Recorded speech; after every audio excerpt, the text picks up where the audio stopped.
First of all, what are your concerns for the upcoming federal election? I think essential services such as education, health's a big thing. Yep. Okay, so social infrastructure as well. That's right. Yeah. Second of all, how do you feel about the recent council amalgamation of Pine River's Shire into the North Morton Shire? I don't really have an opinion either way. As long as it, as long as it remains efficient and all parties are still well looked after, then I think it's a wait and see. Yeah, and generally, what's the reaction been from the community? I think the community's pretty much the same. There is a portion that are quite vehement that it shouldn't happen, but I think overall it's wait and see. Yeah.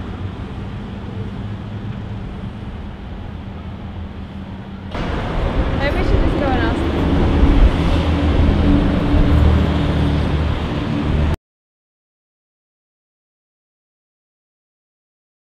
them. Would you be able to tell us a little bit about housing affordability in the area and the rental market in the area? Housing affordability,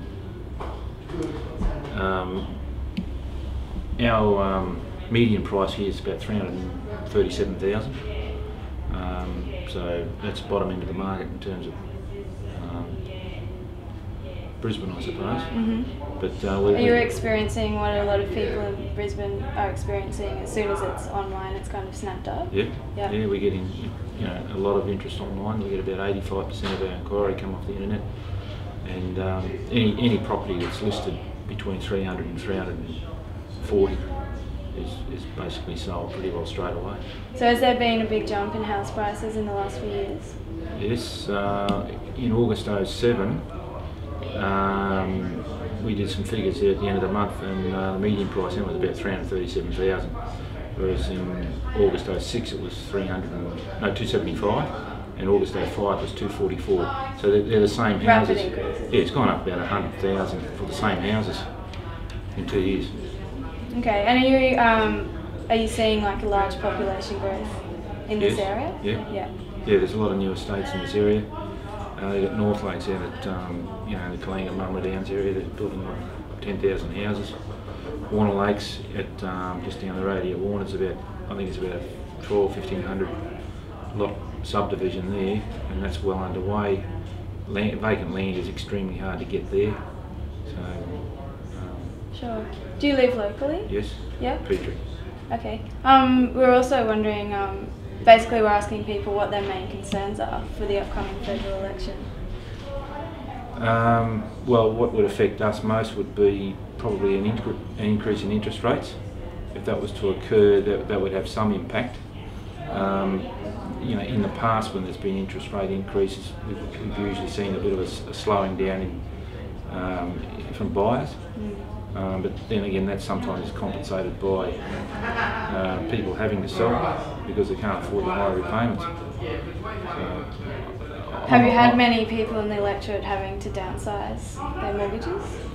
We do see a bit of that, yeah. We do see a bit of that, but from my observation, it's often at the moment it's been older people who empty nesters, basically, who've got a large home and they might have a house worth 500,000. They don't really need all of that house anymore, so they sell it. To go down to anything now, they're really going down to something about 350, 400. What about the recent forced council amalgamations? How do you feel about that, or how do you think that's affected the electorate? I'm all for it, because I think there's a lot of waste. Like this area here, there's, my own personal view is that I don't think we get value for money from our councillors. So I'm all for the amalgamation. Yeah, okay. And from a development point of view, a lot of developers seem to be quite happy as well because there's less loopholes. There's less kind of hoops to jump through. There's less administration. Yeah, I'm all for it. So I think the amalgamation can only do us good. All the complaints you get about the amalgamation seem to be coming from those councillors who may see themselves out of a job. You know, I only read in today's local paper that some of them are going to have to compete to win the next election, whereas there's been a few of them here who stood in the last election or the one before it without, you know, being contested. You know, they've had no one. Yeah. Okay. Didn't go to ballot. Like you know, I think that's ridiculous. You know, if they don't go to ballot, but in this next one, that certainly will. So if that was the case, you'd have to think you're going to get a better quality councillor if they're going to contest their seat. Yeah. I think that's about all we need to do. I just wanted to ask, you said that there's quite a large increase in people moving into the area. What do you think's driving that? Is it like young families moving out or industry? Price. Yeah? Certainly, it's definitely price, because what we've got here is housing, good housing that's much cheaper than you know, just going 5-6 kilometres closer to town. You know, you pick up you know, a new home here for, you know, a 4-bedroom ensuite double lock up around 400 420, maybe a bit more. Whereas that same house closer inward, you could add another 150,000 to it. So. One other question that interests me is that this electorate will play quite a major part in determining who takes government in the election. Do you think that's driving people to think about who they want to vote for, or do you think it's more kind of a local personality sort of thing? Are people focused on the local members, or are they focused on the national contest? I think they're probably focused on the national contest. It's like a presidential style election at the moment. You know, half the people ran. Well, I think if you surveyed everyone in our office, not everyone would be able to tell you that Peter Dutton's our local member. Very few of them would know that. I think a lot of people tend to vote federally. Yeah.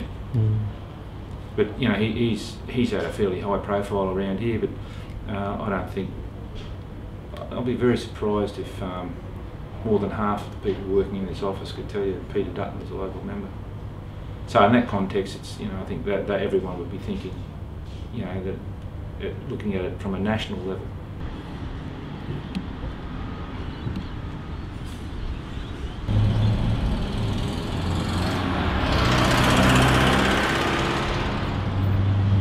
Hi. I just like, oh sorry. No, you go, yeah. I just like the politicians to be honest. I'm sick and tired of all their lying and deceptions. It's time, especially with young people, that they were honest about young people's futures and ability to work.